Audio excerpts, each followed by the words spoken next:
Hi, you're watching Abington News and Views, where all the news is your news.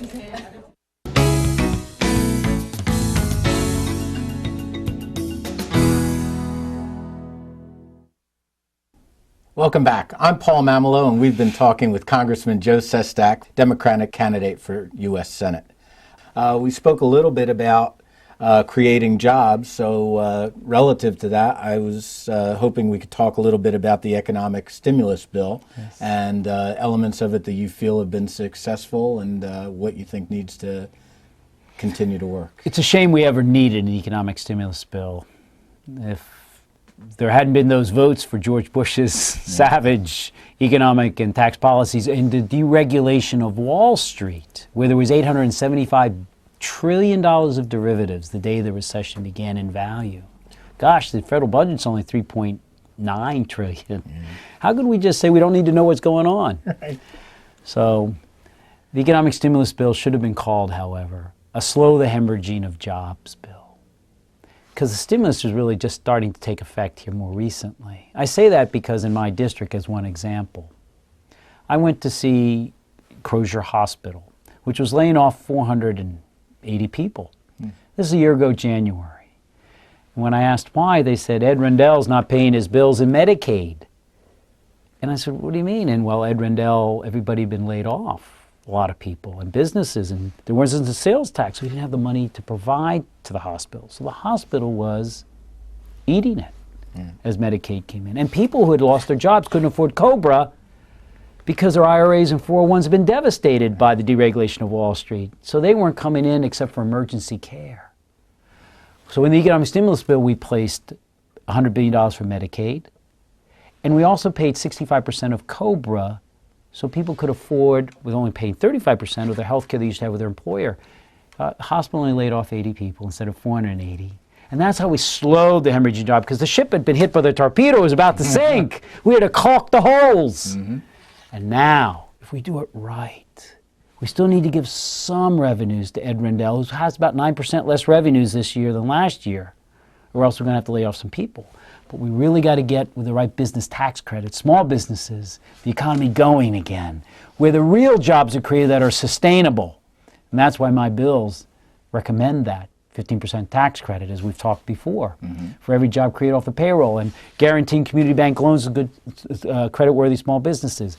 And then we get going and compete, more than compete, with the Chinas of the world. Well, we know there's been a lot of gridlock lately. It's recently been reported that there are close to 300 pieces of legislation that were passed by the House that are now stalled in the Senate. You mean the deep freeze? Yeah, things are just going nowhere. Do you think that gridlock in the Senate is limiting our ability to Without a respond question. to challenges? America doesn't need reform. It's the United States Senate, which is why I'm running against Arlen Specter for the United States Senate. They really, truly need leaders down there. People are willing to take on the tough issues and let the chips fall as they may. We just don't want to address the tough issues. Think about our national debt. Think about immigration. Think about education system. Yes, we did health care because of this president to keep pushing us forward. But he needs allies in that Senate that says, come on.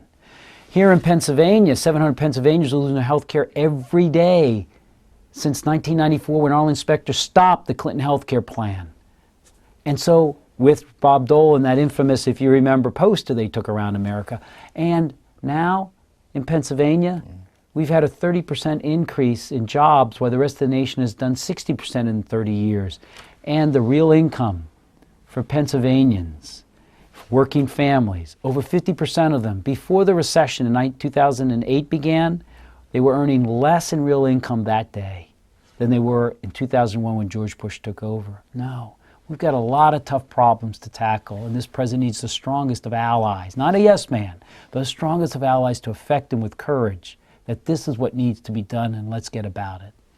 Now, along those lines, for your campaign, this is being referred to as an anti-incumbent atmosphere out there in the electorate. Massachusetts showed that, didn't it? Right, that's right. So obviously you're running against the incumbent in Arlen Specter, but it'll be a Democratic senator running against a Republican in November. How do you think that anti-incumbent tone will affect your campaign? First, if Arlen Specter were to be the Democratic nominee, he's the best get out the vote for the Republicans we could put at the top of the ticket. They feel rightfully betrayed. He ran from them after 50 years and giving them 2,000 votes under George Bush. Second, I hold Pat Toomey to a lower vote total than Arlen Specter in 10 of the last 11 polls. He only gets once above 50% against me. Arlen Specter's reelectability in each of the polls never gets above 30% of those who in the general election that would vote for him. But more than that, I like the principles and support them in the Democratic Party. But they're going to see I stood up to the Democratic establishment and said, you've got it wrong. You're endorsing Arlen Specter, who helped run this state aground, this nation aground. In the Navy, we leave you for cause when that happens. We don't say, come on over, show us how it's done. And I stood up and said, no, establishment, you're wrong. As I said, not a yes man. And then I'll be able to go in the general election with Pat Toomey and tell everyone that, yes, I stood up when it was right to against my party. Because as John F. Kennedy said, sometimes the party asks too much. And to ask to accept someone who voted time and again with George Bush against the interest of the working families, to privatize Social Security twice, to actually deregulate Wall Street, for tax cuts where 53 cents of every dollar went to the top 1% of the wealthiest of the wealthy. Wrong. There's a better way, and I intend to help bring it about with this president. Well, if people want to get in touch with you, can you tell us a little bit about how they can get more information? Absolutely. Our website is joesestak.com. Sestak, S-E-S-T-A-K, joesestak.com. And our telephone number is 610-891-8956. 610-891-8956. Well, I'd like to thank our guest today, Congressman Joe Sestak. Congressman Sestak, it really has been a pleasure having you. And thank you for being with us on Abington News and Views. I would like to thank our sponsors and our friends at Montgomery Newspapers. If you have any comments, news, or story ideas, or if you have any video news footage, call 215-884-9441 or email us at newsandviews@earthlink.net. I'm Paul Mamelo for Abington News and Views. Please join us again next time.